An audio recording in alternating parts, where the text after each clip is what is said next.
સ્ટારબક્સમાં જશો તો એક કોફી કેટલાની આવે છે? 250-300 રૂપિયાની. તો એટલા રૂપિયા. તો આ જે બધા ફેક્ટરો છે, આજે તમે બધા સબસ્ક્રિપ્શન લઈ લો. આજે તમારા સબસ્ક્રિપ્શન તમે લેશો તો આજે તમારા મહિનાના સબસ્ક્રિપ્શન 1000 રૂપિયાના થતા હશે, વર્ષના તમારા 12,000ના સબસ્ક્રિપ્શન થતા હશે. તો આ જે બધા પૈસા લાગે છે એને આપણે ચાઈ ફેક્ટર કહીએ. તો 3,000 રૂપિયા સમજો મેં મહિનાના બચાવ્યા. આ કેલ્ક્યુલેશનમાં નાખીએ આપણે. આ તમે પણ ગણિત કરી લેજો કે ભાઈ 100 રૂપિયા મેં બચાવ્યા 30 દિવસ માટે, 3,000 રૂપિયા થયા.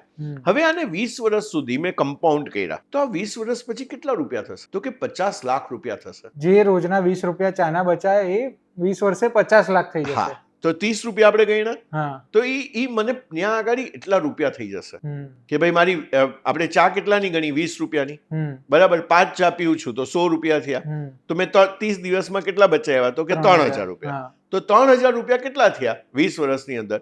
તો કે 50 લાખ રૂપિયા થયા. હવે તમે કમ્પાઉન્ડિંગ સમજો. હવે કમ્પાઉન્ડિંગ, હું 20 વર્ષનો છું, ચા પીવું છું. હવે આ 60 વર્ષ સુધી હું આ સમજો કરું છું. તો પહેલા આપણે 20 કીધા, હવે આપણે 40 વર્ષ સુધી લઈએ તો 50 લાખના કેટલા થશે ખબર?